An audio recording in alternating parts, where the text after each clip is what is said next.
ಸ್ವಲ್ಪ ಹೊತ್ತು ದೇವರ ವಾಕ್ಯ ನೋಡಿಕೊಳ್ಳೋಣ. ಮತ್ತಾಯನು ಬರೆದ ಸುವಾರ್ತೆ 14ನೇ ಅಧ್ಯಾಯ 25ನೇ ವಚನ.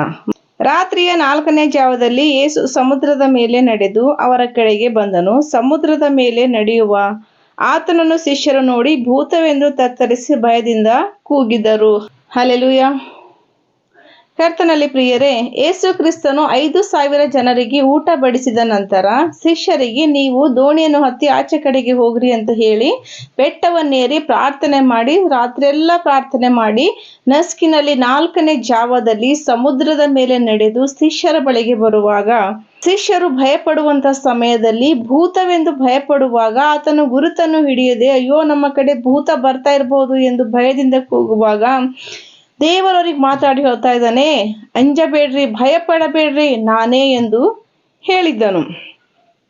ಧೈರ್ಯವಾಗಿರ್ರಿ, ನಾನು, ಅಂಜಬೇಡಿರಿ ಎಂದು ಹೇಳಿದನು. ಅದಕ್ಕೆ ಪೇತ್ರನು, ಸ್ವಾಮಿ, ನೀನೇ ಆದರೆ ನನಗೆ ನೀರಿನ ಮೇಲೆ ನಡೆದು ನಿನ್ನ ಬಳಿಗೆ ಬರುವುದಕ್ಕೆ ಅಪ್ಪಣೆ ಕೊಡು. ದೇವರಿಗೆ ಪೇತ್ರ ಹೇಳ್ತಾ ಇದ್ದಾನೆ, ಒಂದು ವೇಳೆ ನೀನೇ ಆಗಿರುವುದಾದರೆ ನಾನು ಕೂಡ ನಿನ್ನ ಹಾಗೆ ಸಮುದ್ರದ ಮೇಲೆ ನಡೆದು ನಿನ್ನ ಬಳಿಗೆ ಬರುವಂತೆ ನನಗೆ ಅಪ್ಪಣೆ ಕೊಡು ಎಂದಾಗ ದೇವರು ಹೇಳ್ತಾ ಇದ್ದಾನೆ, ನೀನು ಬಾ ಎಂಬುದಾಗಿ. ಆಗ ಪೇತ್ರನು ಯೇಸುವಿನ ಬಳಿಗೆ ಹೋಗುವುದಕ್ಕೆ ದೋಣಿಯಿಂದ ಇಳಿದು ನೀರಿನ ಮೇಲೆ ನಡೆದನು. ಹಲ್ಲೆಲೂಯಾ. ಪೇತ್ರನಿಗೆ ಯೇಸುವಿನ ಮೇಲೆ ಬಹಳಷ್ಟು ನಂಬಿಕೆ ಇದ್ದಿತ್ತು. ಯಾಕಂದ್ರ ದೇವರು ಒಂದು ಮಾತು ಹೇಳಿದನಾದ್ರೆ ಆ ಮಾತು ನೆರವೇರುತ್ತದೆ ಎಂದು ಗೊತ್ತಿದ್ದಿತ್ತು.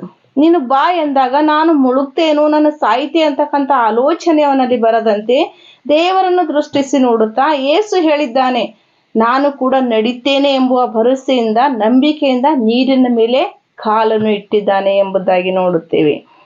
ಇಳಿದು ನೀರಿನ ಮೇಲೆ ನಡೆದನು. ಆದರೆ ಗಾಳಿಯನ್ನು ನೋಡಿ ಭಯಪಟ್ಟು ಮುಳುಗುತ್ತಾ. ಹಲ್ಲೆಲೂಯಾ. ಎಲ್ಲಿವರೆಗೂ ಪೇತ್ರನು ಯೇಸುವನ್ನು ದೃಷ್ಟಿಸಿ ನೋಡಿದ್ದಾನೋ, ಯೇಸುವಿನ ಮಾತನ್ನು ಕೇಳುತ್ತಾ ಆತನನ್ನು ದೃಷ್ಟಿಸಿ ನೋಡುತ್ತಾ ನೀರಿನ ಮೇಲೆ ಕಾಲಿಟ್ಟರೂ ಕೂಡ ಮುಳುಗಲಿಲ್ಲ, ನಡೀತಾ ಇದ್ದನು ಎಂಬುದಾಗಿ ನೋಡುತ್ತೇವೆ.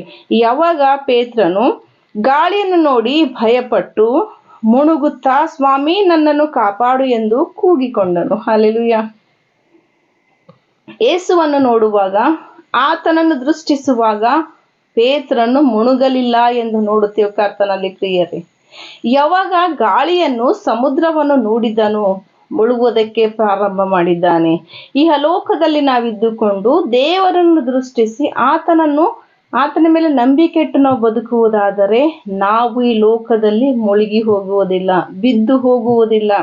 ನಾವು ಯಾವಾಗ ಆತನ ಮೇಲಿರ್ತಕ್ಕಂಥ ದೃಷ್ಟಿಯನ್ನು ತೆಗೆದು ಲೋಕವನ್ನು ನೋಡುತ್ತೇವೋ ಆವಾಗ ನಾವು ಮುಳುಗಲು ಪ್ರಾರಂಭ ಮಾಡುತ್ತೇವೆ. ಪೇತ್ರನು ಬಹಳಷ್ಟು ಆಸಕ್ತಿಯಿಂದ, ನಂಬಿಕೆಯಿಂದ ಇಳಿದಿದ್ದಾನೆ, ನಡೀತಾ ಇದ್ದಾನೆ. ಒಂದು ಕ್ಷಣ, ಅಯ್ಯೋ ನಾನು ಸಮುದ್ರದ ಮಧ್ಯದಲ್ಲಿದ್ದಿದೆ, ಈ ಕಡೆ ಆ ಕಡೆ ಎಲ್ಲ ನೀರು, ಗಾಳಿ ಇದೆ ಎಂದು ನೋಡಿ ಭಯಪಟ್ಟ ತಕ್ಷಣವೇ ತನ್ನ ಜೊತೆ ಇರ್ತಕ್ಕಂಥ ಶಿಷ್ಯರಿಗೆ ಕರಿತಾ ಇಲ್ಲ, ತನ್ನ ಸ್ನೇಹಿತರಿಗೆ ಕರಿತಾ ಇಲ್ಲ. ಮುಳುಗುವ ಸಮಯದಲ್ಲಿ ಕೂಡ ಯೇಸುವನ್ನೇ ಕರೀತಾ ಇದ್ದಾನೆ. ಏನಂತ? ಸ್ವಾಮಿ, ಸ್ವಾಮಿ ಎಂದು ಕೂಗುತ್ತಾ ಇದ್ದಾನೆ. ಸ್ವಾಮಿ ನನ್ನನ್ನು ಕಾಪಾಡು. ಮೊದಲು ಆಲೋಚನೆ ಮಾಡಿದ್ದನು ಅದು ಭೂತ ಇರಬಹುದು ಅಂತ. ಆಮೇಲೆ ಭಯಪಡಬೇಡ, ನಾನೇ ಇದ್ದೆ, ಅಂಜಬೇಡ್ರಿ ಅಂತ ದೇವರು ಹೇಳಿರುವಾಗ, ನೀನೇ ಇರುವುದಾದರೆ ನಡೆಯುವುದಕ್ಕೆ ನಂಗೆ ಅಪ್ಪಣೆ ಕೊಡು ಎಂದು ಕೇಳಿದ್ದನು.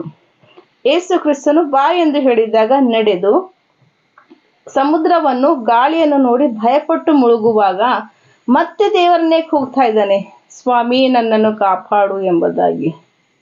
ಪೇತ್ರನಿಗೆ ಗೊತ್ತುಂಟು, ದೇವರು ಏನು ಹೇಳ್ತಾನೋ ಅದು ಆಗುತ್ತದೆ. ನಾನು ಕೂಗುವಾಗ ನನ್ನ ಕೂಗನ್ನು ಕೇಳಿ ನನ್ನನ್ನು ರಕ್ಷಿಸುತ್ತಾನೆ.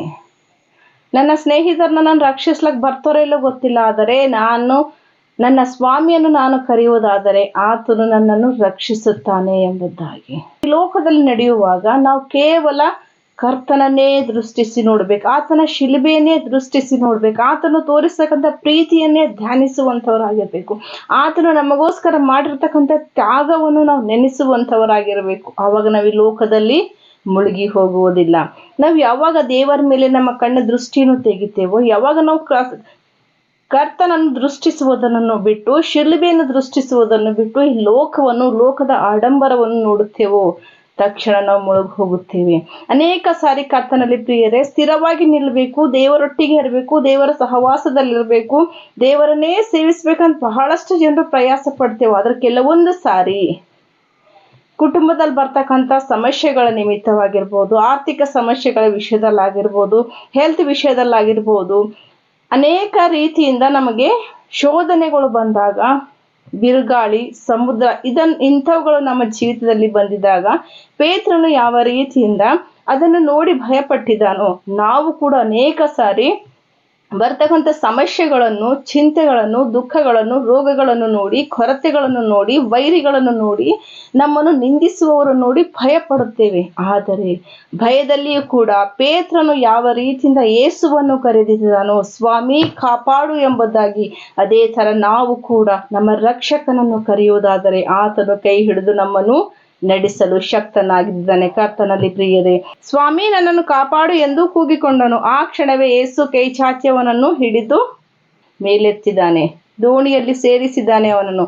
ಅದೇ ತರ ಕರ್ತನಲ್ಲಿ ಪ್ರಿಯರೇ, ದೇವರ ಮಕ್ಕಳಾಗಿರ್ತಕ್ಕಂಥ ನಾವುಗಳು ದೇವರ ಸಹವಾಸದಲ್ಲಿದ್ದು, ವಾಕ್ಯದಲ್ಲಿದ್ದು ಪ್ರಾರ್ಥನೆ ಮಾಡ್ತಾನೆ ಕೆಲವೊಂದು ಸಾರಿ ನಾವು ಬಿದ್ದು ಹೋಗುವಾಗ ನಾವು ತಿರುಗಿ ದೇವರನ್ನು ದೃಷ್ಟಿಸುವುದಾದರೆ, ಆತನನ್ನು ಕರೆಯುವುದಾದರೆ, ದೇವ ನನ್ನ ಕೈ ಹಿಡಿದು ನಡೆಸು ಎಂದು ಹೇಳುವುದಾದರೆ ತಪ್ಪದೆ ದೇವರು ಆ ದಿನ ಪೇತ್ರನ ಕೈ ಹಿಡಿದು ನಡೆಸಿದ ಹಾಗೆ ಈ ದಿನ ನಮ್ಮ ಕೈ ಹಿಡಿದು ಕೂಡ ನಮ್ಮನ್ನು ನಡೆಸುವಂಥವನಾಗಿದ್ದಾನೆ.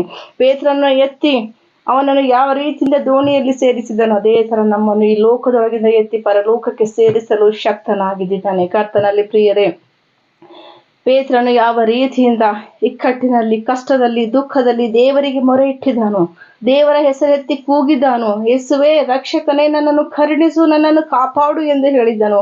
ಆ ತರ ನಾವು ಹೇಳುವುದಾದರೆ ನಮ್ಮ ದೇವರು ತಪ್ಪದೆ ನಮ್ಮ ಕೈ ಹಿಡಿದು ನಮ್ಮನ್ನು ನಡೆಸಲು ಶಕ್ತನಾಗಿದ್ದಾನೆ. ವಾಕ್ಯವನ್ನು ದೇವರು ಆಶೀರ್ವದಿಸಲಿ. ಆಮೇನ್.